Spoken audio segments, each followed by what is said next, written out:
지인에게 매입해온 스타렉스 9인승 차량이 입고됐습니다. 현재 모든 상품화 과정을 거쳐 주차장에 입고되었는데요. 입고되어 온 시점부터 차량 점검, 성능 점검, 상품화되는 과정까지를 담은 영상입니다. 영상 끝까지 시청 후 이 차량에 관심 있으신 분들은 윤 선생에게 연락주세요. 일단 먼저 조건을 알아볼까요? 2018년식 신형 스타렉스 차량입니다. 9인승 프리미엄 스페셜 등급으로 색상은 검은색에 가까운 밤색입니다. 킬로수는 11만 킬로이고 사고는 완전 무사고 차량입니다. 추가 옵션으로는 신차 출고 때 정품 내비게이션을 장착하였습니다. 판매 가격은 뒤에서 설명하도록 할게요. 소비자가 중고차를 구입할 때 시운전을 하듯 매매업자도 중고차를 매입할 때 시운전을 꼭 해봐야 합니다. 자동차는 내외관 모습보다 엔진 미션의 상태가 가장 중요합니다. 엔진 미션 상태를 확인하기 위해서 시운전을 진행 중입니다. 차량을 매입해온 날이 5월 29일 대체 공휴일 빨간 날이었기에 성능검사장이 문을 닫았습니다. 할 수 없이 자주 이용하는 카센터에 방문하여 차량 점검을 시작합니다. 차량을 받았을 때 사고 유무는 제가 직접 체크했지만 누유와 부식은 차량 리프트를 띄워봐야 합니다. 단골이라 그런지 정비소 사장님께서 자세히 같이 봐주시네요. 화물차를 구입할 때는 부식을 꼭 확인해야 합니다. 들어가는 부품이 승용차만큼 많지 않기에 누유는 그럭저럭 괜찮지만 부식은 그렇지 않습니다. 화물차는 신차 출고 2년에서 3년만 지나도 부식이 굉장히 심한 차량들이 많아요. 아무래도 승용차만큼 관리를 안 하는 것도 있고 차체 하부에 녹이 시작되면 범위가 걷잡을 수 없을 만큼 번지는 것도 한몫하는 것 같습니다.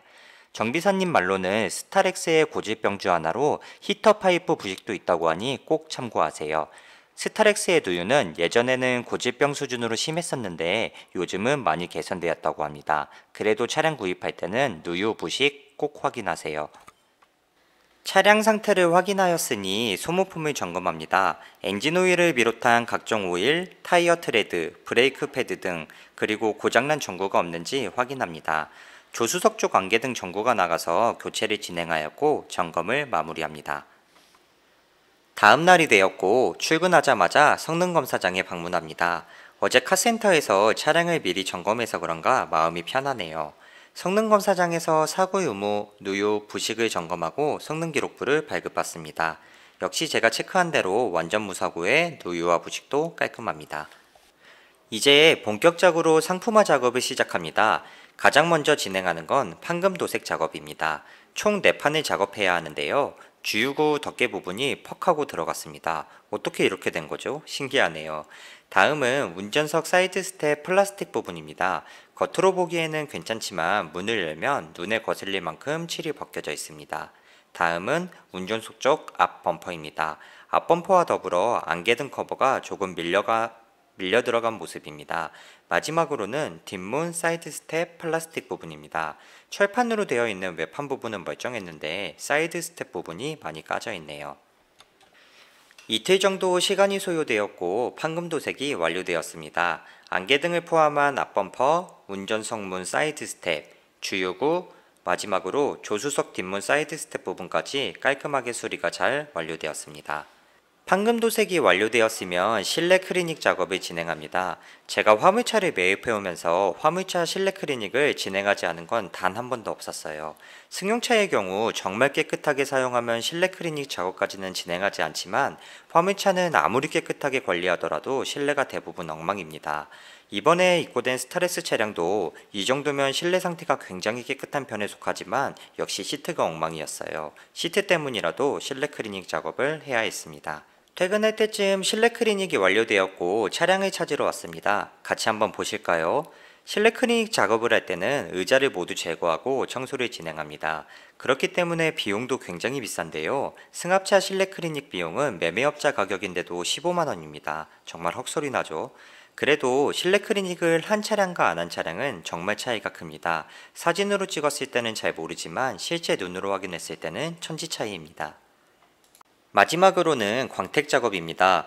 요즘 매매 시장에 입고되는 차가 많은가 광택집에 차 넣기가 쉽지가 않습니다. 실내 클리닉을 마치고 이틀 뒤에나 광택집에 차량을 넣을 수 있었어요. 광택 작업까지 완료되었고 모든 상품화 작업이 끝났습니다. 이번에 입고된 스타렉스 9인승 차량 조건과 상태 자세히 한번 알아볼게요. 2018년 4월식의 스타렉스 9인승 차량입니다. 프리미어 스페셜 등급으로 중간 단계 등급입니다. 검은빛 띠는 밤색에 킬로수는 11만 킬로입니다. 1인 신조에 용도 변경도 없고 추가 옵션으로 정품 내비게이션이 장착되어 있습니다. 사고는 보험 이력도 없는 완전 무사고 차량입니다. 상품화 끝난 차량은 어떤 모습인지 한번 볼까요? 1, 2년 전까지만 해도 스타렉스 중고 가격이 굉장히 비쌌습니다. 현대자동차에서 스타렉스를 단종시키고 스타리아를 출시하면서 출고 가격을 확 올렸습니다. 그런 이유 때문에 생계형으로 사용되는 스타렉스 차량 중고 가격이 엄청 올랐었는데요. 거기에 기름을 부은 사건이 있었습니다. 킬로수 상관없이 연식 좋은 스타렉스 차량을 수입업자들이 엄청 높은 가격에 매입했던 사건이 발생했는데요. 스타렉스 단종으로 중고차 가격이 확 뛰었을 때 수출 대란으로 한 번 더 뛰게 되었던 거죠. 지금은 어느 정도 일단락되어서 스타렉스 중고차 가격이 어느 정도 정상으로 돌아온 모습입니다. 윤 선생이 기억하길 2, 3년 전 신차급 스타렉스 차량이 신차 가격보다 비싼 가격에 수출 나갔던 걸로 기억해요. 실내 클리닉 작업을 진행했기에 실내가 굉장히 깨끗합니다. 실내 클리닉 하기 전 영상을 보면 시트 부분이 조금 더러웠었는데요. 시트를 모두 제거하여 청소를 진행하니 새 제품처럼 깨끗해진 모습입니다. 역시 비용은 조금 들지만 전문가에게 맡기는 게 최고인 것 같습니다. 스타렉스 9인승은 운전석, 조수석, 2열, 3열, 4열로 나뉘어져 있습니다. 2, 3, 4열에 실제로 타보면 생각보다 공간이 넓어서 성인 9명도 충분히 탈 수 있을 것 같습니다. 특히 9인승 모델은 6명 이상 탑승 시 고속도로 버스 전용 차로에서 운행이 가능합니다. 주말에 놀러갈 때 엄청난 장점이 되겠지요. 킬로수는 11만 킬로입니다. 스타렉스는 차량의 특성상 옵션이 많이 장착되어 있지는 않은데요. 중간 등급인 프리미엄 스페셜 등급이기에 그래도 있어야 할 옵션은 대부분 장착되어 있습니다. 운전석 열선 시트와 통풍 시트가 장착되어 있습니다. 다음으로는 정품 내비게이션과 후방 카메라가 추가 옵션으로 장착되어 있습니다. 블루투스 오디오, 전동 접이, 밖에서 장착한 블랙박스까지 옵션으로 장착되어 있네요. 소모품도 모두 점검하고 들어온 차량입니다. 타이어 트레드와 패드도 70% 이상 남아 있습니다. 이번에 입고된 차량은 용도 변경 없는 완전 무사고 차량입니다. 차량 점검 결과 누유와 부식도 모두 깔끔합니다. 이 차량은 서울 장안평 매매시장에 전시되어 있고 차량에 관심 있으신 분들은 윤 선생에게 연락주세요. 긴 영상 봐주셔서 감사하고 궁금한 점 있으시면 윤 선생에게 연락 또는 댓글 달아주세요. 감사합니다.